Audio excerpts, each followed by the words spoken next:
Okay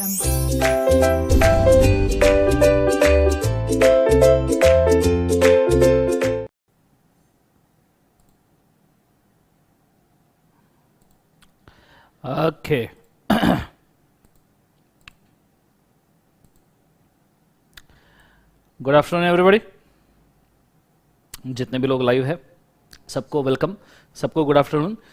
तो चलिए शुरू करते हैं। आज हम शुरू करने वाले हैं हमारे लेक्चर नंबर 3 से, और कल हमने क्या क्या किया था उसको एक थोड़ा ब्रीफ में हम रिवाइज कर लेते हैं, फिर आगे बढ़ेंगे।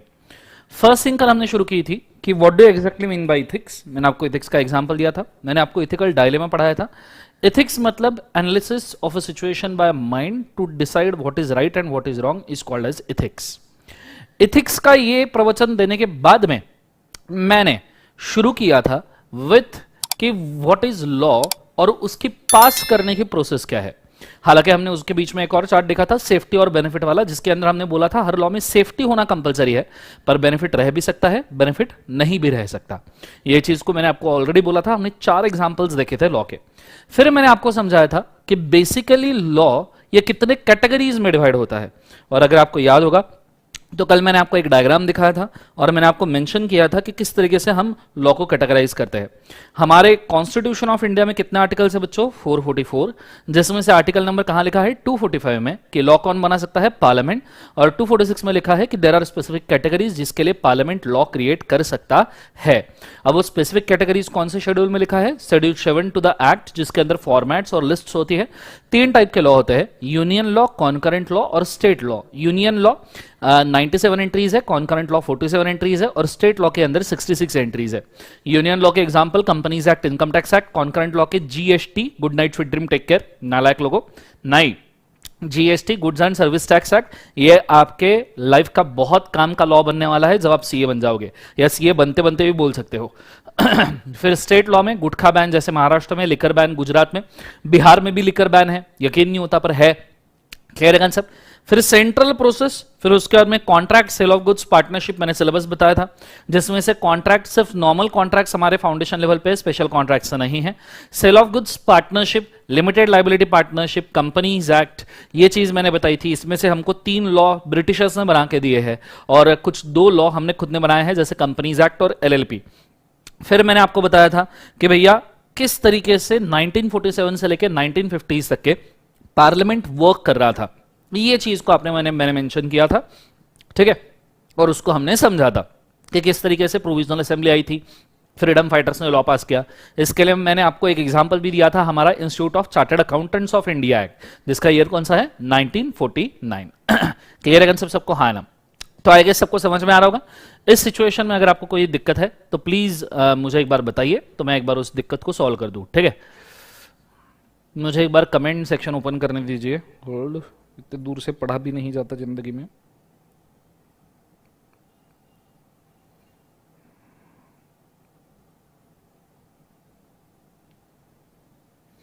ओके, सो कोई दिक्कत है तो प्लीज बताइए।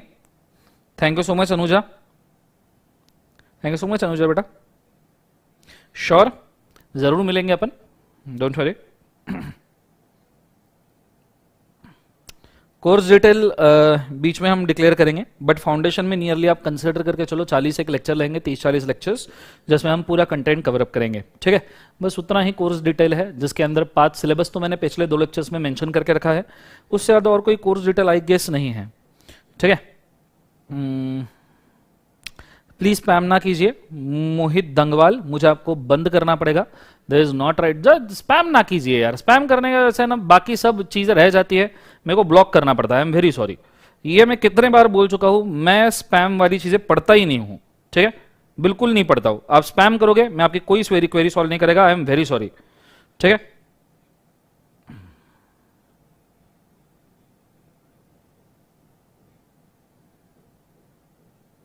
रिकॉर्डेड ही क्लासेस मिलेगी बेटा नॉर्मली।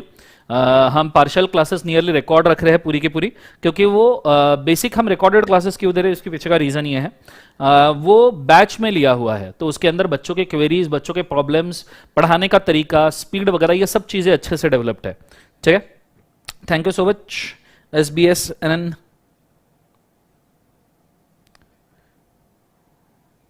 चलो डन।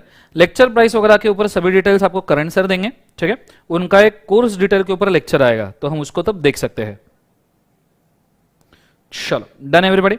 सो आज मैं जाता हूं अगले कंटेंट के ऊपर, और आज हम लिटरली घुसने वाले हैं process to pass the law में। और आज का लेक्चर में काफी मजा आएगा आपको, क्योंकि बहुत सारा पॉलिटिक्स डिस्कस करूंगा मैं, इंडिया का पॉलिटिक्स, और बहुत सारा कंटेंट भी डिस्कस करूंगा मैं इंडिया का, कि किस तरीके से इंडिया का इलेक्शंस चलता है। और अभी आप 18 साल के आएगा, 18 साल के ऊपर हो या 18 साल के अंदर हो, इस कोर्स कैसे परचेस करना है, कोर्स डिटेल क्या है, इसके ऊपर एक मेरा छोटा सा लेक्चर आएगा बेटा, डोंट वरी, उसके अंदर मैं एक्सप्लेन करूंगा जरूर। शानदार Rajan, thank you so much. Okay, so पहली एक बात बताओ, आप 18 साल के ऊपर हो सब जन या 18 साल के नीचे हो, माइनर हो या मेजर हो? Sir I am a major Prabhat, बहुत बढ़िया। ऊपर है सब जन कि नीचे है? 19 ईयर्स 18 ईयर्स, धवल माइनर है, अरे मतलब मिक्स ग्रुप है, 18 साल के नीचे भी ऊपर भी है। चलो, इलेक्शन का राइट तो तुमको पता होगा, वोटिंग राइट, इलेक्शन में आपको एक वोटिंग राइट मिलना चाहिए, तो तुमको मालूम ही होगा जिंदगी के अंदर कि भैया जो भी आदमी रहता है 18 साल के ऊपर हो जाता है, गवर्नमेंट ऑफ इंडिया उसको बोलती है आओ और हमें मतदान करो, मतदान करो, मतदान करो। कंसेप्ट समझ में आ रहा है? मतदान मतलब मतदान नहीं, मतदान करो। उनको बिल्कुल दान नहीं करना चाहिए गवर्नमेंट को तुमने, ठीक है, बट फिर भी लोग मतदान करके आ जाते हैं। अब क्या टेंशन है जिंदगी के अंदर, ठीक है। तो आज हम सबसे पहले देखेंगे what is how to pass the law बेटा, how to pass the law. आज हम ये बहुत अच्छे तरीके पे देखने वाले हैं कि लॉ किस तरीके से पास किया जाता है, ठीक है। आई होप सो इसके अंदर आपको बम नॉलेज मिलेगा, तूफान ताबड़तोड़ जिंदाबाद, ठीक है। सो आ जाइए। माइनर फिर भी गाड़ी चलाते हैं, नालायक लोगों, कौन है ये माइनर होके भी गाड़ी चलाता है, हैं? चलो आइए, आज मैं आपको इंडिया का पॉलिटिक्स पूरा खोल के रख दूंगा कि क्या चलता है, कैसे वोटिंग करना चाहिए, कौन सी स्टेट मायने रखती है। नेक्स्ट टाइम जब इलेक्शन आएगा तो काफी इंटरेस्ट से देखोगे तुम, ठीक है। और ये हमारे लॉ बनाने में बहुत जरूरी है, बिकॉज लॉ बनाती है गवर्नमेंट, गवर्निंग पार्टी, क्लियर है। तो ऐसे सिचुएशन में पता होना चाहिए कि इंडिया का पॉलिटिक्स कैसे वर्क करता है। मतलब आज का लेक्चर देखने के बाद ये भी हो सकता है कि तुम तुम्हारे फादर के साथ बैठ के न्यूज चैनल देखते हो, इनके साथ कमेंट कर सकते हो कि ये पॉलिटिकल पार्टी है, ये नहीं जम रहा मेरे को, ये भी तुम कमेंट कर सकते हो। एक्चुअली फ्रैंकली बोलूं मैं तो तुमको, ठीक है। चलो स्टार्ट करते हैं, कॉन्सेंट्रेट करना अच्छे तरीके से, ध्यान देना। Ready, let's go. First and foremost thing, India में लॉ है 3 कैटेगरीज के। कमेंट्स करना बंद कर दीजिए थोड़ी के लिए, बिकॉज बहुत जरूरी आइटम पेश करने जा रहा हूं। आइटम मतलब नालायक, आइटम मतलब बहुत जरूरी कंटेंट पेश कर रहा हूं। कितने कमीने लोग हो, इमीडिएटली वहां पे खैक खैक खी शुरू हो गया, नालायक लोग। आगे, सबसे पहली चीज, इंडिया में कैटेगरीज ऑफ लॉ होते हैं बेटा 3, ठीक है। 3 कैटेगरीज ऑफ लॉ इंडिया में हम डिस्कस करते हैं, union law, concurrent law and state law. पर इंडिया में लॉ पास करने के जो प्रोसेस है वो 2 ही है। एक पास है लॉ पास करने का प्रोसेस है, वो है सेंट्रल प्रोसेस, जिस प्रोसेस को हम कहते हैं सेंट्रल प्रोसेस। 3 डिफरेंट टाइप्स के लॉज पास करने के प्रोसेस सिर्फ 2, एक है सेंट्रल प्रोसेस और दूसरा है स्टेट प्रोसेस। सर लॉ 3 और प्रोसेस 2, बहुत नाइंसाफी है।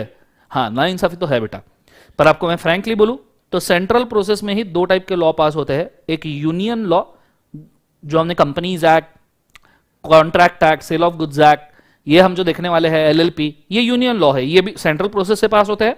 और कॉन्करेंट लॉ भी सेंट्रल प्रोसेस से पास होते हैं बच्चों। कौन से लॉ बच्चों, बोलो एक बार, कॉन्करेंट लॉ। कंसेप्ट समझ में आ रहा है? और स्टेट प्रोसेस से जो पास होते हैं वो सिर्फ होते हैं स्टेट लॉज। स्टेट लॉ मतलब गुटखा बैन, बोलो जुबा केसरी, ठीक है। सो गुटखा बैन, वो ऊंचे लोग, ऊंची पसंद, जिंदगी झंड, माणिकचंद, माणिकचंद पता है, माणिकचंद धरीवाल माणिकचंद मनाता है, ठीक है। गुटखे से कैंसर होता है, आपको पता है माणिकचंद धरीवाल का कैंसर हॉस्पिटल भी है, मतलब इधर से गुटखा भी हम ही खिलाएंगे और कैंसर का ट्रीटमेंट भी हम ही करवाएंगे। समझ रहे हो कितना बड़ा स्कैम है जिंदगी के अंदर ये? गुटखा भी वही खिलाएंगे, ऊंचे लोग ऊंची पसंद, माणिकचंद बोले, ऊंचे लोग ऊंची पसंद, जिंदगी झंड है वो, क्लियर है, वो धरीवाल ही बनाएंगे। और इधर कैंसर हॉस्पिटल भी किसका, धरीवाल का, बोले मेडिसिन भी हम देंगे, उधर से खा के आओ, वो रॉ मटेरियल है, इधर हम फिनिश गुड्स बनाते हैं। ऐसे तो हालत है इंडिया में। एनीवेज, सो यूनियन लिस्ट और कॉन्करेंट लिस्ट, और स्टेट में कौन सी होती है बोले एक बार, जो स्टेट लिस्ट। क्लियर है कंसेप्ट सबको? हाँ है ना। तो इस तरीके से हम लॉ पास करते हैं। कैटेगरीज है 3, प्रोसेस है 2। ये चीज को आपको समझना बहुत जरूरी है। अब सबसे पहले कोई भी लॉ बनाने के लिए, अब मैं दोनों प्रोसेस पैरेलली ले रहा हूं for the purpose of better understanding, तो इसको गौर से याद रखना। दो प्रोसेस मैं पैरेलली ले रहा हूं, सेंट्रल और स्टेट, और सबसे पहली स्टेप होती है किसी भी लॉ बनाने में, वो होता है ड्राफ्टिंग। ड्राफ्टिंग मतलब बच्चों लॉ को लिखना। कोई एक बंदा होना चाहिए जिसको नॉलेज है, जो लॉ को लिख पाए। जैसे मैं आपको एक दो एग्जांपल दूंगा, देख के आप शॉक हो जाओगे। दिल्ली से अगर कोई बिलोंग करता है, मेरे दोस्त कोई दिल्ली से है, तो जरा हाथ उठाइए कमेंट सेक्शन में कि मैं दिल्ली से हूं। सो दिल्ली से हूं, हाथ उठाइए, गाली मत देना वहां पे नालायक लोगों, ठीक है। सो अगर आप लिखने की बात करो तो राइट टू इंफॉर्मेशन एक्ट आपने अगर सुना होगा, right to information act. Right to information act आपको पता है किसने ड्राफ्ट किया था? राइट टू इंफॉर्मेशन एक्ट के ड्राफ्टिंग में बहुत सारे लोग थे, पर उसमें से एक मेन पर्सन थे अरविंद केजरीवाल जी, दिल्ली के सीएम, ठीक है। उन्होंने राइट टू इंफॉर्मेशन एक्ट बनाया था। आपने सुना होगा लोकपाल बिल भी अरविंद केजरीवाल जी ने बनाया था, जिसके लिए अन्ना हजारी जी ने अनशन किया था कांग्रेस के खिलाफ कि हमको करप्ट पॉलिटिकल प्रैक्टिस के खिलाफ एक बिल बनाना है, तो उन्होंने लोकपाल बिल का गठन किया था, शायद आपको पता होगा। तो ठीक है दिल्ली से सुभाजीत है, यश है, चलो बहुत बढ़िया। सो आरटीआई बनाया था भैया अरविंद केजरीवाल जी ने, लोकपाल बिल अरविंद केजरीवाल जी ने बनाया था। तो ये ड्राफ्टिंग है, किसी ने लॉ लिखना जरूरी है। अब बच्चे में कोई इसमें सवाल पूछता है, सर एक चंपत नाम का मेरा स्टूडेंट है, चंपत, ठीक है, ऐसे चपटे से बाल ले उसके, ऐसे ऐसे एकदम तेल वगैरह रहता है उसके चेहरे पे, वो मेरे को हमेशा सवाल पूछता सर। मैं बोला बोल चंपत। सर अरविंद केजरीवाल जी ने जब ड्राफ्ट बनाया तो पॉलिटिशियन भी नहीं थे सर। मैं बोला हाँ चंपत, वो तो पॉलिटिशियन में, तो सर क्या ड्राफ्ट कोई भी बना सकता है? मैं बोला चंपत हाँ कोई भी बना सकता है। तो चंपत मेरे को पूछता है सर लॉ अगर कोई भी बना सकता है, ड्राफ्ट कोई भी बना सकता है, तो सर मैं बना सकता हूं, सर तुम बना सकते हो, सर हम दोनों मिलकर बना सकते हैं। मैं बोला चंपत लॉ कोई भी बना सकता है, ड्राफ्ट कोई भी बना सकता है, तू भी बना सकता है, मैं भी बना सकता है, दोनों मिलकर बना सकते हैं, पर हमारी वहां कोई सुनेगा नहीं। हम बना तो देंगे पर कोई हमारी वहां सुनने वाला है क्या? नहीं। तो लॉ नॉर्मली ऐसे पर्सन ने बनाना चाहिए जिसका कुछ पॉलिटिकल इन्फ्लुएंस हो, कुछ पॉलिटिकल प्रेशर हो, तो एटलीस्ट वो रखा जाए पार्लियामेंट में। तुम लॉ बना दोगे, वहां घंटा अपने को कोई गिनता नहीं है, क्लियर है? तुमको मेरे को कोई नहीं गिनता, तुम तो अभी स्टूडेंट हो, मेरी तो कोई इज्जत ही नहीं है, औकात ही नहीं है, तुम तो फिर भी स्टूडेंट हो, क्लियर है concept? So drafting is a very important, और नॉर्मली ये पॉलिटिकल सपोर्ट वाले पर्सन ने करना चाहिए। जो बंदा ड्राफ्ट करता है बिल को, उसे हम कहते हैं बिल, उसे हम कहते हैं बिल। बिल और एक्ट में क्या डिफरेंस है बच्चों, जरा समझिए। एक्ट ये पार्लियामेंट में लॉ पास होने के बाद बोला जाता है उसे एक्ट, पास होने के पहले इसको हम कहते हैं बिल। बिफोर पासिंग हम इसको क्या कहते हैं? बिल। क्लियर है कंसेप्ट? पार्लियामेंट में जब रखा जाता है तो बिल, पार्लियामेंट में पास हो गया, बन गया एक्ट। क्लियर है कंसेप्ट सबको? हाँ ना, ये चीज को आपने बड़े अच्छे तरीके से याद रखना है। क्लियर है कंसेप्ट? गाना वाना सुनाने का समय नहीं है बेटा, वेरी सॉरी, ठीक है, बोर्ड के ऊपर ध्यान दीजिए प्लीज, विभूति कॉन्सेंट्रेट करना। So drafting is the first. Drafting के बाद में इस लॉ को पार्लियामेंट में इंट्रोड्यूस किया जाता है। अब ये है पार्लियामेंट। पार्लियामेंट भारत के लॉ का मंदिर। पार्लियामेंट पता है सबको? पार्लियामेंट, पार्लियामेंट तो सुना होगा, पार्लियामेंट नहीं सुना? दिखाता हूं मैं आपको। पार्लियामेंट जहां पे लोग आते जाते हुए झगड़े करते हैं, एक दूसरे को मारते हैं, मारा पीटी करते हैं, बम तमाशे करते हैं, माइक वाइक फेंक के मारते हैं, चेयर वेयर फेंक के मारते हैं, एक दूसरे को पेलते हैं। अनफॉर्चुनेटली अपना पार्लियामेंट है जिंदगी के अंदर। पार्लियामेंट वो जहां पे नोटों के बंडल, घूस के बंडल निकाल के दिखाए जाते हैं। पार्लियामेंट वो जहां पे पप्पू जी सोते हैं। कंसेप्ट समझ में आ रहा है? पार्लियामेंट वो जहां पे लोग मोबाइल के ऊपर गंदे गंदे वीडियो देखते हैं। मां कसम ये न्यूज है, पता है आपको? पार्लियामेंट में बैठ के लोग पॉर्न देख रहे थे। इतने तो बेकार, मतलब इतने बेकार पॉलिटिशियन है अपने। अब क्या बताऊं जिंदगी में, unfortunately we are ruled by them. Parliament वो, अब क्या बचा जिंदगी में? ये हमारा पार्लियामेंट है, ये पार्लियामेंट है नालायक लोगों का। कैसे लोग हैं जिंदगी के अंदर, ये इनसे अपन रूल किए। बहुत गुस्सा आता है मेरे को, एक आध दिन तो मन कर रहा है जाकर खुद ही बॉम्ब फोड़ दूं वहां पे, पर नहीं कर सकते ना, नहीं कर सकते। आगे सो ये है हमारा पार्लियामेंट। सो सबसे पहला है भैया ड्राफ्टिंग, और दूसरा है इंट्रोडक्शन। इंट्रोडक्शन में, क्योंकि पार्लियामेंट में कुछ अच्छे भी लोग बैठे इसलिए बम फोड़ने का मन भी नहीं होता। पहला है ड्राफ्टिंग, दूसरा है इंट्रोडक्शन। इंट्रोडक्शन में, इंट्रोडक्शन कहां करना है? तो भैया अगर सेंट्रल कॉन्करेंट लॉ है तो पार्लियामेंट में, और स्टेट लॉ है तो स्टेट लेजिस्लेचर में। पार्लियामेंट में, और स्टेट लॉ है तो कहां पे बोले एक बार? स्टेट लेजिस्लेचर में।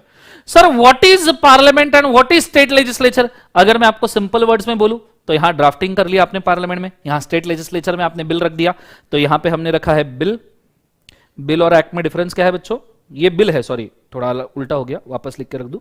ये है एक्ट और ये है bill. Act is all about after law is passed, bill is law about before law is passed.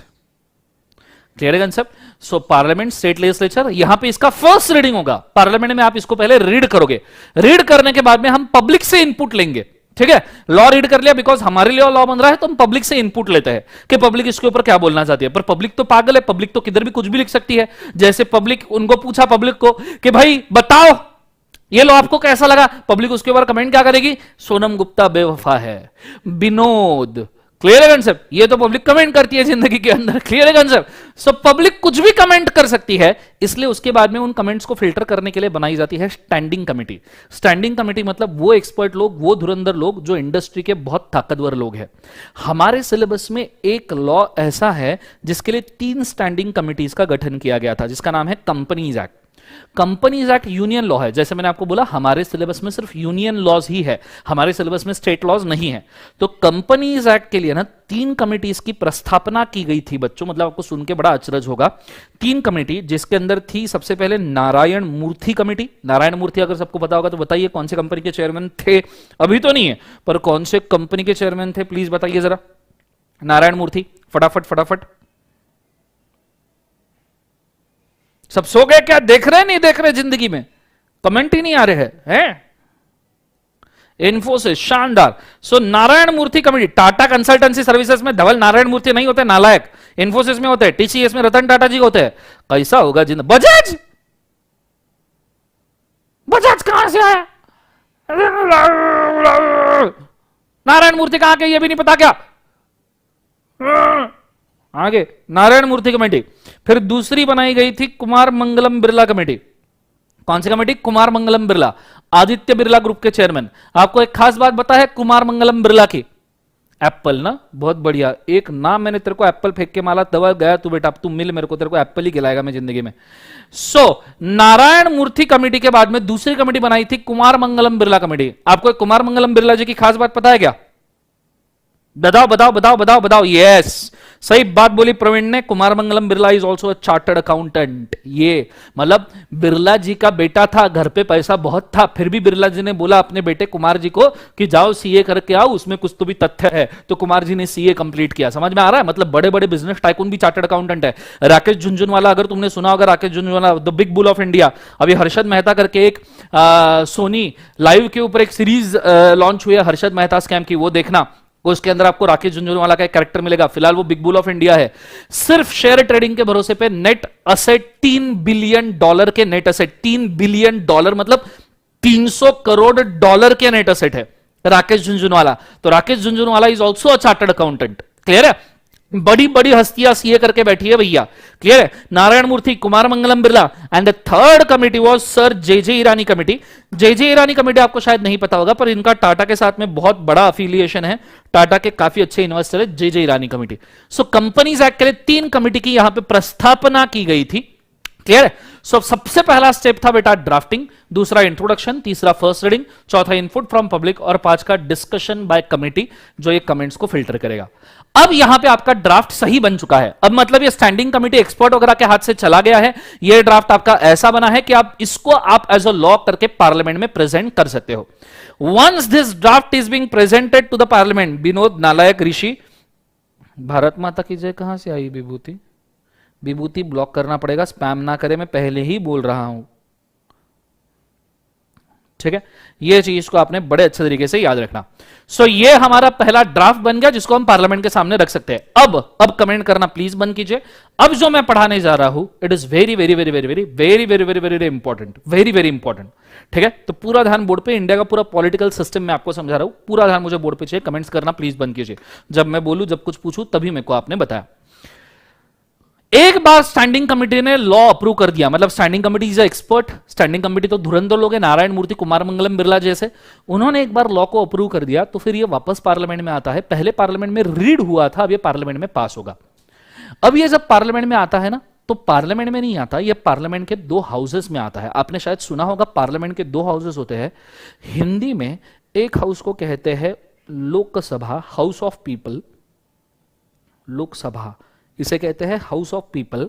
और हिंदी में दूसरे हाउस को कहते हैं राज्यसभा, जिसे एक और नाम से जाना जाता है house of state councils. State के काउंसिल मतलब स्टेट के representative. So house of people Lok Sabha, जिसमें एमपीज बैठते हैं, मेंबर्स ऑफ पार्लियामेंट, खासदार जिनको हम कहते हैं ना खासदार, वो यहां पे बैठते हैं, एमपीज मेंबर्स ऑफ पार्लियामेंट। और राज्यसभा में बैठते हैं मेंबर ऑफ स्टेट काउंसिल, जिनको इलेक्ट किया जाता है एमएलए से, elect by MLA, member of legislative assembly, वो मैं बताऊंगा, जस्ट वेट। अब लोकसभा के अंदर टोटल मेंबर्स होते हैं बच्चों 545, मतलब 545 इज अ मैक्सिमम डिजिट, इससे कम भी हो सकते हैं, ठीक है। राज्यसभा में मैक्सिमम नंबर ऑफ मेंबर्स होते हैं बच्चों 245। 245 में से 12 ये प्रेसिडेंट इलेक्ट करता है। बहुत काम की चीज बोल रहा हूं, इसके हर एक चीज को दिमाग में छपा देना, ये आपको आगे काम में आएगा। 12 प्रेसिडेंट इलेक्ट करता है और 233 मेंबर ये member of legislative assembly elect करते हैं। प्रेसिडेंट इलेक्ट करेगा 12 और बचे हुए member of legislative assembly elect करेंगे। अब सबसे पहली बात तो आपको इसके बीच का डिफरेंस समझ में आना चाहिए कि लोकसभा और राज्यसभा के बीच का डिफरेंस क्या है। What exactly is Lok Sabha and what exactly is the Rajya Sabha, यही चीज आपको शायद समझ में नहीं आएगी, तो पहले ये समझा दूं। अभी 2019 में जो इलेक्शन हुए और आपने जिनको चुन के दिया, 2019 में आपने जो गवर्नमेंट चुनी वो थी मोदी जी वाली सरकार, जिनको स्पष्ट बहुमत से 300 प्लस वोट मिले थे, nearly if I am not wrong 335 के आसपास वोट मिले थे बीजेपी सरकार को, और मोदी जी को वापस से पंतप्रधान बनाया गया। मित्रों, जब मेंबर्स ऑफ पार्लियामेंट के 545 लोगों में से जब आप 300 से ज्यादा लोग एक पक्ष के चुनते हो तो उसे स्पष्ट बहुमत वाली सरकार कहा जाता है। सर मिनिमम कितने चाहिए सर? चंपत अपना सर मिनिमम कितने चाहिए? मिनिमम तुमको 272 सीटें चाहिए टू क्रिएट अ सरकार। मतलब 545 मेंबर ऑफ पार्लियामेंट में से 272 अगर एक पार्टी के सिलेक्ट हुए हैं पूरे इंडिया में से, तो वो बन जाएगी स्पष्ट बहुमत वाली सरकार, उसी पार्टी का प्राइम मिनिस्टर बनेगा। जैसे इस बार बीजेपी को 2019 में बीजेपी को 300 प्लस सीटें मिली, स्पष्ट बहुमत से सरकार चुनी गई, 272 से ज्यादा ही 300, मोदी जी को प्राइम मिनिस्टर बनाया गया। 214 में जब मोदी जी का इलेक्शन हुआ था बीजेपी का, तो एक्चुअली बीजेपी को उस वक्त 290 सीटें मिली थी, तभी भी मोदी जी को ही प्राइम मिनिस्टर बनाया गया। तो 272 के ऊपर एक सीट भी मिल गया तो भी स्पष्ट बहुमत वाली सरकार बोली जाएगी। और ये सिर्फ बीजेपी को नहीं मिला था, बीजेपी के पार्टी को कहा जाता है एनडीए। एनडीए का नाम है national democratic alliance. National democratic alliance, ये बहुत सही पॉलिटिक्स में आपको बोल रहा हूं, बोर्ड पे अच्छे से ध्यान देना। नेशनल डेमोक्रेटिक अलायंस का मतलब है बीजेपी और अलाइड पार्टीज। बीजेपी और अलाइड पार्टीज मतलब देश में बीजेपी है एक मेन पार्टी और स्टेट वाइज जो उसके अलाइड पार्टी है वो। जैसे महाराष्ट्र में मुझे पता है कि बीजेपी के साथ अलाइड पार्टी थी शिवसेना, अभी नहीं है, अभी तो झगड़े हो गए, पर उस वक्त बीजेपी के साथ कोई अलाइड पार्टी थी तो वो थी शिवसेना। कंसेप्ट समझ में आया? So national democratic alliance is a BJP plus allied parties. और आपने एक और नाम सुना होगा यूपीए, यूपीए जिसे कहा जाता है United progressive alliance. United progressive alliance, और यूनाइटेड प्रोग्रेसिव अलायंस में है Congress plus allied parties. Congress plus allied parties मतलब कांग्रेस ये मेन पार्टी रहेगी और स्टेट वाइज उसके अलाइड पार्टी चेंज होंगे। जैसे महाराष्ट्र में है कांग्रेस और शरद पवार जी की राष्ट्रवादी कांग्रेस, दोनों मिलकर बनता है UPA government, United progressive alliance. So basically देखा जाए तो अगर एनडीए ने भी 272 सीटें ले ली तो भी बीजेपी और अलाइड पार्टीज ही ये स्पष्ट बहुमत में सेंटर में रहेंगे। सेंटर में, सेंट्रल गवर्नमेंट वाली सरकार, जहां हम प्राइम मिनिस्टर इलेक्ट करते हैं उसे हम कहते हैं सेंट्रल गवर्नमेंट वाली सरकार। क्लियर है कंसेप्ट सबको? तो 272 वोट चाहिए 545 में से, तो आप बना सकते हो एक सेंट्रल गवर्नमेंट वाली सरकार, पीएमओ ऑफिस, एक प्राइम मिनिस्टर वगैरह। क्लियर है कंसेप्ट? ये चीज आपको समझ में आएगा? फटाफट मुझे यहां पर बताइए, फटाफट बताइए कि ये चीज आपको यहां पर समझ में आई क्या?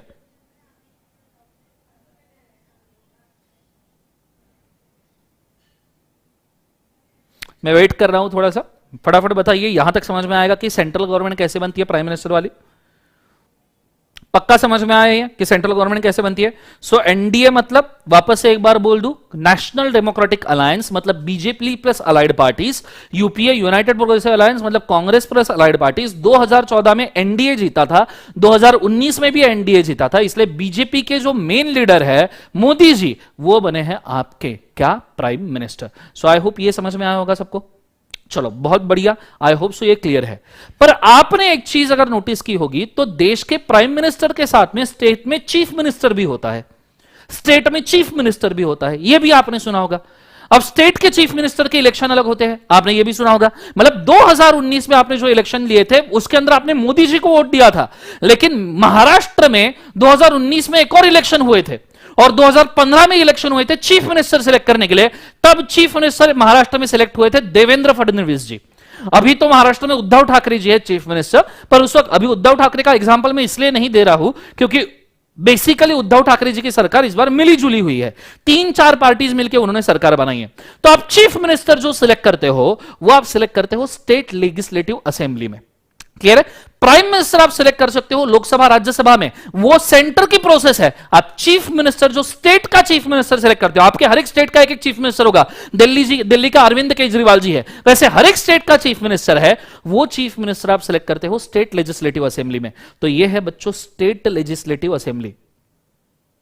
लेजिस्लेटिव मतलब लेजिस्लेचर बनाना मतलब लॉ बनाना। स्टेट लेजिस्लेटिव असेंबली को अगर हम हिंदी में बोले तो बोला जाता है बच्चों विधानसभा। आपने हिस्ट्री के साथ सिविक्स अगर पढ़ा होगा कभी बचपन में तो उसमें विधानसभा और विधान परिषद का ये पूरा कच्चा चट्टा दिया था। और स्टेट लेजिस्लेटिव काउंसिल इसको कहा जाता है विधान परिषद। क्लियर है? जब आप चीफ मिनिस्टर चूज करते हो वो स्टेट लेजिस्लेटिव असेंबली का हेड होता है चीफ मिनिस्टर। क्लियर है? अभी उद्धव ठाकरे जी है हमारे इसमें, आपके यहां पे अरविंद केजरीवाल जी है दिल्ली में, बाकी और अलग अलग, ममता दीदी वेस्ट बंगाल में। ऐसे स्टेट लेजिस्लेटिव असेंबली के जो लीडर होते हैं उन्हें हम चीफ मिनिस्टर बनाते हैं। सो विधानसभा, विधान परिषद, विधानसभा में जो बैठते हैं हम उसको कहते हैं MLAs, member of legislative assembly. इनको हम प्यार से आमदार भी कहते हैं, आमदार। और अगर आप यूपी वगैरह से बिलोंग करते हो, उत्तर प्रदेश से, उत्तरांचल वगैरह से, बिहार वगैरह से, वहां इनको कहा जाता है विधायक।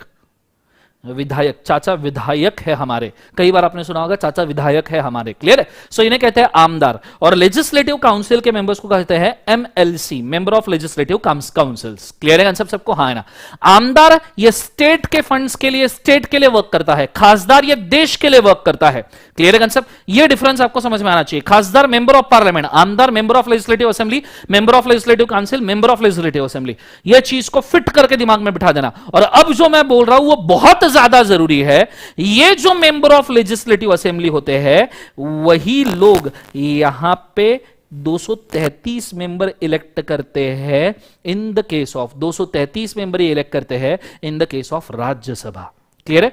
MLAs ही इलेक्ट करते हैं 233 member in the case of Rajya Sabha. Clear है? अभी अभी कुछ दिन पहले न्यूज आया था कि बीजेपी का अब राज्यसभा में भी मेजॉरिटी क्रिएट हो चुका है, वो भी तगड़ा वाला। क्लियर है आंसर? तो अब कोई भी, मतलब आपने देखा धारा 370 जब हटाया गया कश्मीर वाला, तो लोकसभा में भी बीजेपी था, राज्यसभा में भी बीजेपी था, तो लोकसभा से भी उन्होंने पास करवा लिया, राज्यसभा से भी पास कर लिया। मतलब अगर मैं सिंपली बोलूं तो राज्यसभा में जो 245 मेंबर्स है उसमें से हमको नियरली 123 मेंबर चाहिए स्पष्ट बहुमत वाले राज्यसभा में। स्पष्ट बहुमत वाले 123 मेंबर चाहिए राज्यसभा में। कंसेप्ट समझ में आ रहा है सबको? हाँ है ना। सो राज्यसभा में 123 मेंबर हमको चाहिए जो स्पष्ट बहुमत से हमको लॉ पास करके दे। तो अभी सेंटर में भी बीजेपी था, राज्यसभा में बीजेपी था और मैक्सिमम स्टेट में भी बीजेपी था। तो मैक्सिमम MLAs के जो रिप्रेजेंटेटिव्स थे वो भी बीजेपी के थे, तो उन्हें धड़ धड़ करके 370 पास कर लिया। ऐसा कहा जाता है कि लॉकडाउन के पहले के 6 महीने की जो सरकार थी that is the most productive सरकार, जिन्होंने नियरली 6 मंथ्स के अंदर more than 125 legislations and amendments को पास किया है। इनका प्रोडक्टिविटी रेशियो 130% के आसपास था, जो अभी तक की हिस्ट्री में कभी भी 70-80 सालों में मीट नहीं हुआ है। इतने फटाफट लॉ पास किए, बिकॉज लोकसभा में भी सेम सरकार है, राज्यसभा में भी सेम सरकार है। यह है आपका इलेक्शन का क्राइटेरिया। क्लियर है? जब आप स्टेट गवर्नमेंट में चीफ मिनिस्टर को चूज करते हो, जब आप ये सुनोगे कि चीफ मिनिस्टर चूज करना है, तो आप एमएलए को मतलब आमदार मतलब मेंबर ऑफ लेजिस्लेटिव असेंबली को चूज करते हो। जब आप लोकसभा में प्राइम मिनिस्टर को चूज करते हो, तो ऐसे सिचुएशन में हम खासदार एमपीज को चूज करते हैं, मेंबर्स ऑफ पार्लियामेंट को चूज करते हैं। एमएलसी हम चूज नहीं करते। एमएलसी नॉर्मली नगर परिषद, नगर पालिका, इनके रिप्रेजेंटेटिव्स होते हैं, जैसे गांव के मुखिया, नगर परिषद, तालुका प्लेस के मुखिया, ये लोग इसके अंदर बैठते हैं। कॉर्पोरेटर्स मिलकर जिनको चूज करते हैं वो एमएलसी में बैठते हैं। एमएलए जिनको चूज करते हैं वो बैठते हैं आपके राज्यसभा में। 12 प्रेसिडेंट यहां पे चूज करेगा। ये एक खास बात है, प्रेसिडेंट राज्यसभा में जो 12 मेंबर्स चूज करते हैं ना, प्रेसिडेंट राज्यसभा में 12 मेंबर्स जो चूज करते हैं वो अलग अलग कास्ट, क्रीड, रिलीजन, अलग अलग फंक्शन के होते हैं। Sachin Tendulkar was a member of Rajya Sabha, sports culture से उनको इलेक्ट किया गया था। अगर मैं दूसरा बोलूं, Javed Akhtar lyricist, he is also member of Rajya Sabha. Vijay Mallya जिन्होंने किंगफिशर का फ्रॉड किया, at once upon a time he was also a member of Rajya Sabha. उन्होंने राज्यसभा के इन्फ्लुएंस का यूज करके ही किंगफिशर का फ्रॉड किया था, विजय माल्या ने। ये चीज को आपने याद रखना। सो ये बहुत नॉलेजेबल चीज है, इस चीज को आपने अच्छे से याद रखना। क्लियर है? इस बार तो महाराष्ट्र की स्टेट गवर्नमेंट बहुत फेमस हुई है अलग अलग चीजों के वजह से। पहले झगड़े, भैया उद्धव ठाकरे इनके झगड़े, शरद पवार जी के झगड़े, उसकी वजह से मतलब इस बार महाराष्ट्र में बीजेपी मेजॉरिटी वोट जीतने के बाद भी चीफ मिनिस्टर बीजेपी का नहीं है, शिवसेना, राष्ट्रवादी कांग्रेस, ऐसे छोटे सभी के सभी दूसरे पार्टीज ने, अपोजिशन पार्टीज में दल बना के उद्धव ठाकरे जी को चीफ मिनिस्टर दे दिया। ऐसा भी होता है, ऐसा भी होता है। जो मेजॉरिटी वोट है उसको चीफ मिनिस्टर नहीं है, बचे हुए सबने मिलकर एक पार्टी बना ली और चीफ मिनिस्टर घोषित कर दिया। ये भी होता है। अभी कंगना रनौत की वजह से था, अभी सुशांत सिंह राजपूत की वजह से था। महाराष्ट्र गवर्नमेंट का क्या चल रहा है हमको जिंदगी में यहां पर समझ में नहीं आ रहा। क्लियर है? सबको हाँ ना? तो ये चीज को आपको समझ में आना बहुत ज्यादा जरूरी है। ये मैंने आपको पूरा कच्चा चिट्ठा खोल कर रख दिया कि भैया लोकसभा, राज्यसभा क्या होता है, state legislative assembly, state legislative council क्या होता है। इसको हम प्राइम मिनिस्टर जी के वक्त इलेक्ट करते हैं, इसको हम चीफ मिनिस्टर जी के वक्त इलेक्ट करते हैं। जो हमने एमएलए इलेक्ट किए हैं उस वही राज्यसभा के में 233 मेंबर्स को इलेक्ट करते हैं, 12 प्रेसिडेंट इलेक्ट करते हैं। एनडीए मतलब बीजेपी अलाइड पार्टीज, यूपीए मतलब कांग्रेस और अलाइड पार्टीज। और इसमें भी अगर एक मैं खास बात बताऊं, बहुत अच्छे से बहुत खास बात अगर मैं बताऊं, तो आपने कभी देखा होगा तो इलेक्शन के वक्त 2-3 राज्यों के ऊपर बहुत ज्यादा नजर रहती है। 2-3 राज्यों पे, एक रहता है उत्तर प्रदेश, उत्तर प्रदेश पे बहुत ज्यादा नजर रहती है। इसके पीछे रीजन है, अगर आप देखो तो लोकसभा की जो हमने 545 सीट्स बोली ना, तो उसमें से लोकसभा की 80 सीटें, 545 सीटों में से अगर हम 36 स्टेट्स और यूनियन टेरिटोरीज बोले, 36 स्टेट्स एंड यूनियन टेरिटोरीज में से सिर्फ उत्तर प्रदेश में 80 सीटें हैं लोकसभा की।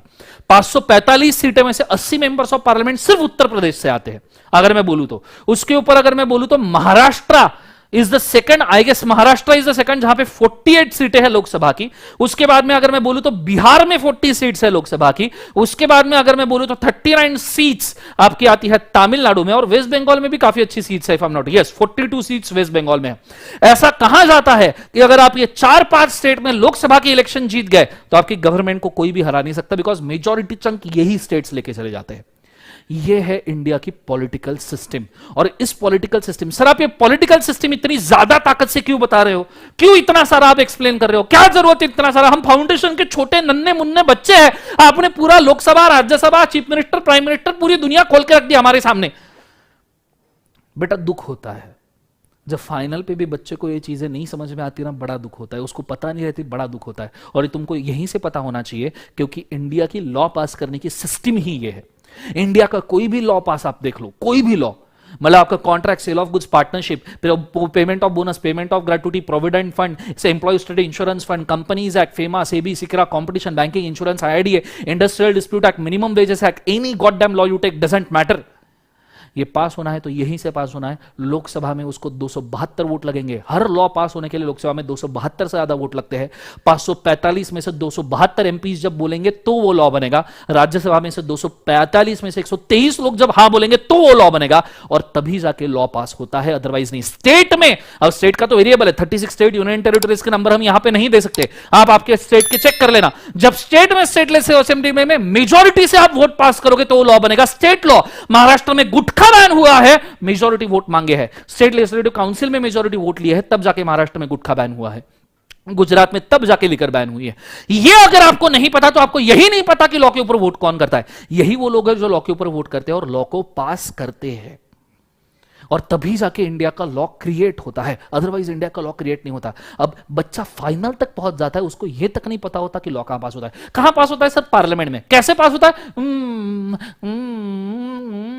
होता है सर। अबे कैसे? फाइनल लेवल पे शर्म नहीं आती तुम्हें? इंडिया में लॉ पास कैसे होता है पूछना पड़ता है जिंदगी में। पूछा दन दन दन दन आना चाहिए, कितने मेंबर, कौन, कैसा पॉलिटिक्स है, क्या लीगल सिस्टम चलता है, यही नहीं पता तुम क्या लॉ पढ़ोगे? सवाल ही पैदा नहीं होता। मैं तो पढ़ा ही नहीं सकता, मैं माफ कर दो मेरे को, ये नहीं पढ़ना, मैं लॉ नहीं पढ़ा सकता, मैं छोड़ दूंगा पढ़ाना, simple as that. But this is how the law should be taught, simple as that. जब आपको पॉलिटिकल सिस्टम हाथ में होगा, लॉ पॉलिटिशियंस ही बनाएंगे, यही गवर्नमेंट है जो लॉ बनाती है आपके लिए, तो इनको तो समझना जरूरी है ना। This is how the law is made in India. Concept समझ में आ रहा है सबको? हाँ ना। अब ये चीज को आपको लिखना है, ठीक है, ये चीज को आपको लिखना है। इसके लिए मैं और थोड़ा सा स्टार्टिंग में आपको बता दूं कि एग्जैक्टली मैं क्या बोलना चाहता हूं, ठीक है। बड़े अच्छे तरीके से बोर्ड के ऊपर अच्छा ये समझ में आएगा, पहले मुझे कमेंट्स में बताइए प्लीज, मतलब मैं आगे बढ़ूं, अदरवाइज घाई ना हो जाए। फटाफट फटाफट कमेंट्स में बताइए समझ में आया क्या।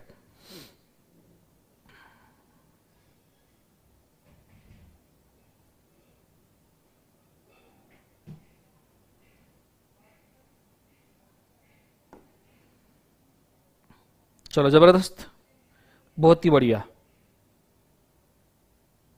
चलो सीबीटी के बच्चों को ये समझ में आ गया, मतलब फाइनल तक का मेरा टेंशन खत्म हो गया, ठीक है। फाइनल तक के आप मुझसे पढ़ो ना पढ़ो, पर ये दिमाग में फिट करके लेके चल जाना, ठीक है, किसी से भी पढ़ो, डजेंट मैटर, बट फाइनल में ये बंदे को एटलीस्ट सीबीटी से पता होना चाहिए इंडिया में लॉ पास कैसे होता है। क्लियर है कंसेप्ट? ये चीज को आपने बड़े अच्छे तरीके से याद रखना, this is what we require, ठीक है। अब पार्लियामेंट, चलो यहां पे लॉ पास हो गया, यहां पे लॉ पास हो गया, इसके बाद का कोई प्रोसेस है क्या? हाँ जरूर है। लोकसभा और राज्यसभा में लॉ पास होने के बाद वो आता है प्रेसिडेंट के पास में। लोकसभा राज्यसभा ने पास कर दिया, then it will come to president. अभी फिलहाल इंडिया के प्रेसिडेंट जी कौन है बताइए मुझे फटाफट। हाँ स्क्रीनशॉट लेने दूंगा, मैं लिखने भी दूंगा बेटा, जस्ट वेट। इंडिया के प्रेसिडेंट कौन है फटाफट बताइए बच्चों, लिखो लिखो लिखो लिखो। थैंक यू सो मच आदि, नोट्स बनाने दूंगा बेटा, डोंट वरी, पहले मेरे को समझाने दो पूरा। इंडिया के प्रेसिडेंट बताइए कौन है फटाफट। यस रामनाथ कोविंद, रामनाथ कोविंद जी इंडिया के प्रेसिडेंट है फिलहाल, बोलो यस और नो। रामनाथ कोविंद जी, बहुत बढ़िया, सबको पता है रामनाथ कोविंद जी है। तो अब लॉ लोकसभा ने पास कर लिया, राज्यसभा ने पास कर लिया मेजोरिटी से, रामनाथ कोविंद जी के पास आएगा। रामनाथ कोविंद जी के पास क्यों आएगा? कोई मुझे रीजन बोल सकता है फटाफट बताइए 1 मिनट के अंदर कमेंट्स में। रामनाथ कोविंद जी ही क्यों पढ़ेंगे? रामनाथ कोविंद जी ही क्यों पढ़ेंगे? चलो फास्ट बताइए। मतलब प्रेसिडेंट ही क्यों पढ़ेगा, प्राइम मिनिस्टर क्यों नहीं पढ़ाएगा? पास तो प्राइम मिनिस्टर ने किया है, तो रामनाथ कोविंद जी क्यों पढ़ेंगे? He is a president? नहीं, दैट्स नॉट अ रीजन। आपने अगर सिविक्स ठीक से पढ़ा, यस CL1 ने सही आंसर दिया है, he is the first person of India. President of India is the first person of India. Civics में बचपन में लिखा था प्रेसिडेंट ये इंडिया का पहला नागरिक होता है, राष्ट्रपति ये इंडिया का पहला नागरिक होता है। When a president is the first person of India, India का हर पहला लॉ पास करने का और रीड करने का पहला पावर है प्रेसिडेंट का। आपको पता है प्राइम मिनिस्टर कोई भी बंदा चल जाएगा जिसके ऊपर केसेस लगे हैं, जिसको जेल में डाला गया है, जिसके ऊपर केसेस चल रहे हैं, वो भी प्राइम मिनिस्टर बन सकता है। कितने तो भी प्राइम मिनिस्टर के ऊपर करप्शन के केसेस चलते हैं, पर प्रेसिडेंट ये एकदम क्लीन पिक्चर वाला, कोई दामन में दाग नहीं चाहिए, क्लीन चिट वाला व्हाइट वॉश बंदा होना चाहिए प्रेसिडेंट। उसके सिवा नहीं, एजुकेशनल क्वालिफिकेशन ताबड़तोड़, 2-4 अवार्ड मिले होंगे तो जबरदस्त वाली बात, उसके ऊपर किसी ने FIR भी नहीं करना चाहिए, गवर्नमेंट के किसी इंस्टीट्यूशन से नोटिस भी नहीं होना चाहिए। आप कोई भी प्रेसिडेंट उठा के देख लो, प्रतिभाताई पाटिल, प्रणब मुखर्जी, रामनाथ कोविंद, मेरे फेवरेट वाले people's president APJ Abdul Kalam Azad. So basically ये लोग वो लोग हैं जिनको गवर्नमेंट की तरफ से कई सारे अफिलिएशंस मिले हैं, ताबड़तोड़ एजुकेशनल क्वालिफिकेशन है, और जिंदगी में इनके ऊपर किसी ने कोई केस नहीं किया, दामन में कोई दाग नहीं है। तो प्रेसिडेंट पहला नागरिक ऐसा होना चाहिए जिसके दामन में दाग ना हो। प्राइम मिनिस्टर वगैरह सब चलेंगे, चीफ मिनिस्टर भी केसेस चलते हैं, प्रेसिडेंट नहीं बेटा। क्लियर है आंसर? सो दोनों लेवल पे लॉ पास करने के बाद में प्रेसिडेंट उसको हां बोलेगा क्योंकि वो फर्स्ट पर्सन ऑफ इंडिया है। सवाल यह है क्या प्रेसिडेंट लॉ को रिजेक्ट कर सकता है? अगर उसके मन में आया, वो बोलता है कि नहीं भाई पार्लियामेंट में पास हुआ चलेगा, या इधर स्टेट लेजिस्लेचर में पास हुआ चलेगा, मेरे को पसंद नहीं आया, मेरे को बिल्कुल पसंद नहीं आया, आज थू। प्रेसिडेंट बोले मेरे को बिल्कुल पसंद नहीं आया, आज थू। एक कैसा लॉ बनाया गया बिल्कुल पसंद नहीं आया, तो प्रेसिडेंट लॉ को रिजेक्ट कर सकते हैं क्या? बताइए मुझे कमेंट्स में फटाफट, यस और नो। यस, प्रेसिडेंट लॉ को रिजेक्ट कर सकते हैं, पर सवाल है प्रेसिडेंट लॉ को कितने बार रिजेक्ट कर सकते हैं। बहुत सारे लोगों ने यस बोला है, तो मैं बोल दूं president can reject law only one time. Reject law only one time, only one time, सिर्फ एक बार वो किसी भी लॉ को रिजेक्ट कर सकते हैं, उसके साथ रीजन भी उनको देना पड़ेगा क्यों रिजेक्ट कर रहे हैं। अगर समझो हमने कंपनीज एक्ट पास किया, रामनाथ कोविंद जी के पास आया, रामनाथ कोविंद जी ने देखा लॉ, अरे यार इसमें कुछ तो प्रॉब्लम है, वो इसको रिजेक्ट कर देंगे, साथ में रीजन दिखेंगे कि this law is not drafted regularly. ये लॉ वापस से, अगर ये लॉ रिजेक्ट हो गया तो वापस से आएगा लोकसभा में, लोकसभा में डिस्कस किया जाएगा, राज्यसभा में डिस्कस किया जाएगा, दोनों जगह पे पास होकर अगर वापस प्रेसिडेंट के पास आया तो प्रेसिडेंट सेम लॉ को वापस रिजेक्ट नहीं कर सकता, भले ही प्रेसिडेंट के सजेशन माने हो या ना माने हो, क्योंकि इंडिया के रिप्रेजेंटेटिव्स ने जब हां बोल दिया तो एक सिंगल पर्सन उसको रिजेक्ट नहीं कर सकता। कंसेप्ट समझ में आ रहा है? ये चीज को याद रखना, वो रिजेक्ट कर सकता है पर एक बार, और अगर वापस वैसा का वैसा लॉ आया या अमेंड होकर आया तो प्रेसिडेंट उसको रिजेक्ट नहीं कर सकते। ये सिंपल सी बात होती है। एक बार प्रेसिडेंट, अच्छा स्टेट के केस में इस लॉ को कौन अप्रूव करेगा प्रेसिडेंट की जगह पे? Governor, governor of the state. India के महाराष्ट्र के गवर्नर मुझे पता है, बाकी स्टेट्स के नहीं पता। महाराष्ट्र के है भगत सिंह गोशाली, क्लियर है? अभी बहुत ज्यादा इनका नाम आया था क्योंकि महाराष्ट्र में झगड़े चल रहे थे, तो कई बार गवर्नर को रिक्वेस्ट किया गया था कि भैया चेंज कीजिए चीफ मिनिस्टर, बहुत वांदे चल रहे हैं। सो गौशाली जी है महाराष्ट्र की गवर्नर, आप आपके स्टेट के याद रखना जरूर। फिर उसके बाद में लोकसभा हो गया, राज्यसभा हो गया, प्रेसिडेंट हो गया, फिर लॉ पास किया जाता है सेंट्रल गवर्नमेंट के तरफ से, और तीन चीजें डिक्लेयर की जाती है, कौन से डेट से कौन से एरिया में कितने सेक्शंस अप्लीकेबल करने हैं, कौन से डेट से कौन से एरिया में कितने सेक्शन उस लॉ के अप्लीकेबल करने हैं। अगर मैं आपको सिंपल वर्ड्स में बोलूं तो आपका कंपनीज एक्ट जो है ना, कंपनीज एक्ट, वो अप्लीकेबल होना शुरू हुआ था बच्चों 12 सितंबर 2013 से अप्लीकेबल होना शुरू हुआ था entire India including Jammu and Kashmir में। और कितने सेक्शंस अप्लीकेबल होना शुरू हुआ था? तो 90 सेक्शन प्राइमरीली कंपनीज एक्ट के अप्लीकेबल किए गए थे। ये है सेम स्टेट में तीन चीजें डिक्लेयर की जाएगी गुट खाली कर में, कौन से दिन से कौन से एरिया में उस लॉ के कितने सेक्शन अप्लीकेबल होंगे। यह है इंडिया में लॉ पास करने का प्रोसेस, ये छोड़ के कोई प्रोसेस नहीं है। क्लियर है कंसेप्ट? आप जो भी लॉ देख लो इसी से पास हुआ होगा। समझ में आया तो कृपया लाइक ठोकिए, मुझे कमेंट में बताइए आपको समझ में आया, तो मैं खुश हो जाऊंगा कि ना एटलीस्ट बच्चे को ये तो भी पता है कि किस तरीके से लॉ पास किया जाता है। क्लियर है कंसेप्ट? अब आपको अगर लिखना है तो मैं बैक जाता हूं, ठीक है? जो भी चीजें आपको लिखनी है, एक पेज लेना, एक पेज, उसके अंदर 2 कॉलम करना, लेफ्ट साइड में सेंट्रल लिस्ट लिखना, राइट साइड में स्टेट लिस्ट आप लिख सकते हो। कहां से लिखना शुरू करोगे? तो you can start from here, यहां से लिखना शुरू कर सकते हो। एक पेज पे 2 पार्ट्स। समझ में आया का जरूर बताइएगा, पसंद आया क्या वो भी बताइएगा। गो फॉर इट फर्स्ट। चलो शानदार, जबरदस्त, जिंदाबाद। समझ में आया तो बहुत बढ़िया। Veto power, second time veto power नहीं, वेटो पावर का मतलब ही एक होता है CL1 की एक ही बार यूज होगा। वेटो पावर में only means 1। Pondicherry doctor Kiran Bedi, शानदार।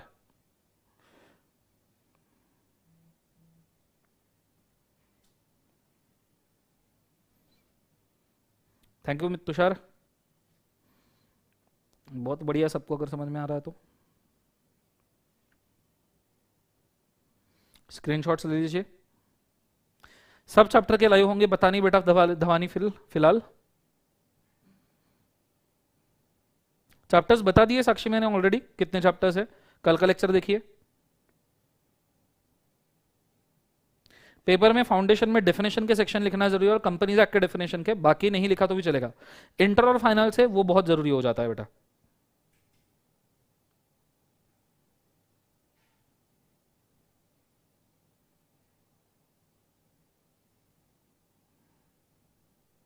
Done everybody? ओके, स्क्रीनशॉट फटाफट निकाल लीजिए।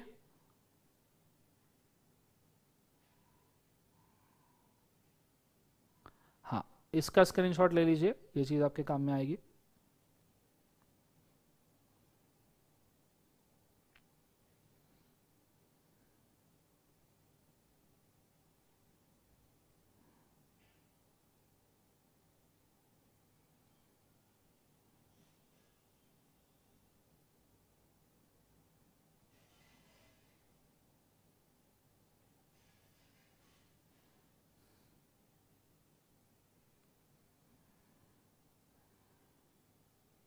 हो गया स्क्रीनशॉट लेना। अगला स्क्रीनशॉट ये ले लीजिए।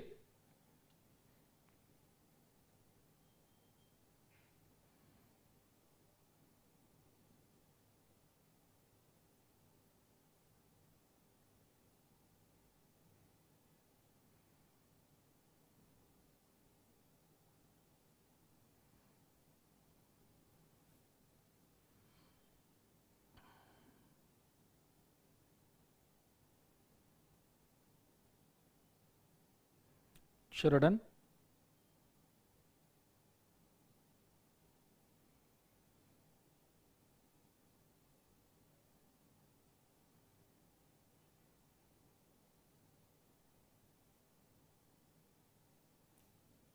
नेक्स्ट, ये लिस्ट के स्क्रीनशॉट्स ले लीजिए, आपको पता रहेगा कौन से स्टेट में कितने हैं। ये थोड़ा ओल्ड लिस्ट है, तो कोई अगर स्टेट का डिवीजन हुआ है तो वो इसमें नहीं होगा बेटा।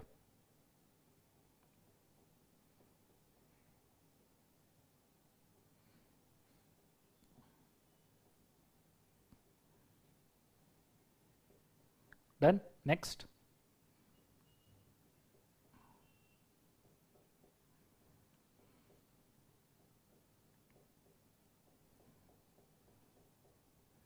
डन। नेक्स्ट, इसका एक फोटो खींच लीजिए।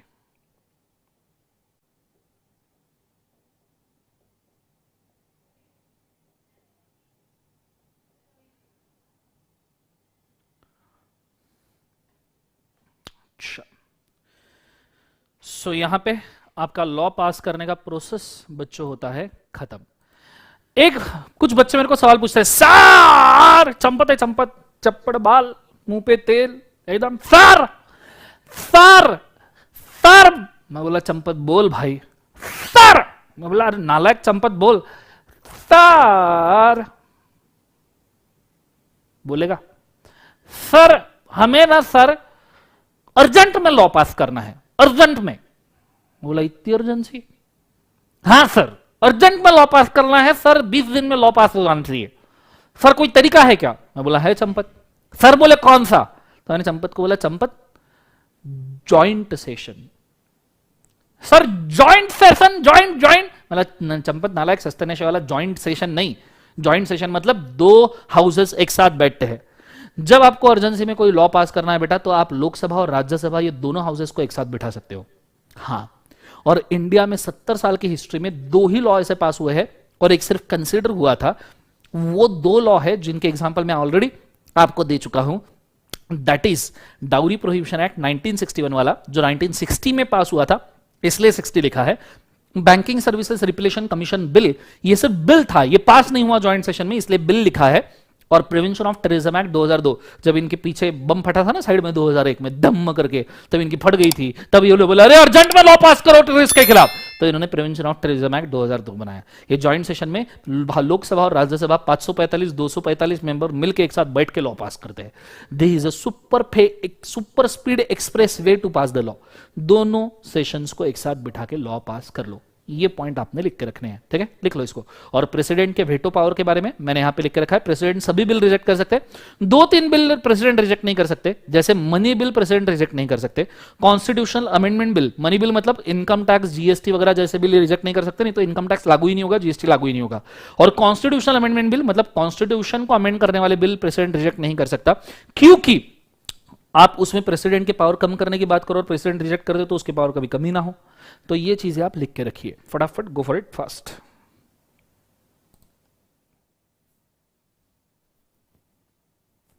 यस बेटा Vanisha, you have to remember this beyond CA final and beyond also.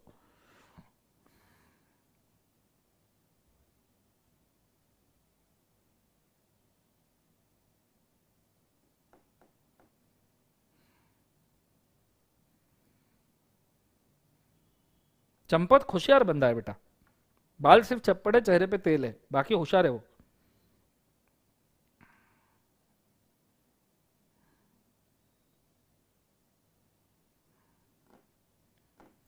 चल ले लिया सबने स्क्रीनशॉट, लिख लिया, बढ़िया। सो यहां पे लॉ पास करने का प्रोसेस खत्म होता है।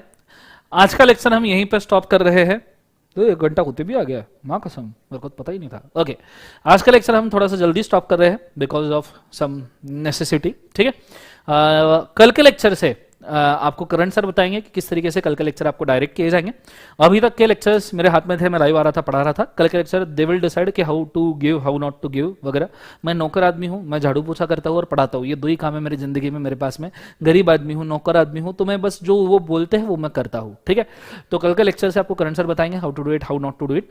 सो this is up to today. Thank you so much for watching this lecture. आपके साथ इंटरेक्शन करके बहुत अच्छा लगा। Thank you so much. आपको अगर ये समझ में आया है तो विल कंटिन्यू आफ्टरवर्ड्स, बीच बीच में लाइव सेशंस में मैं कंटिन्यू करता रहूंगा, एंड अदरवाइज आपको रिकॉर्डेड लेक्चर्स भी आते रहेंगे। ठीक है, thank you so much for watching this lecture. Darshan Khare, over and out. Good day, God bless you, take care.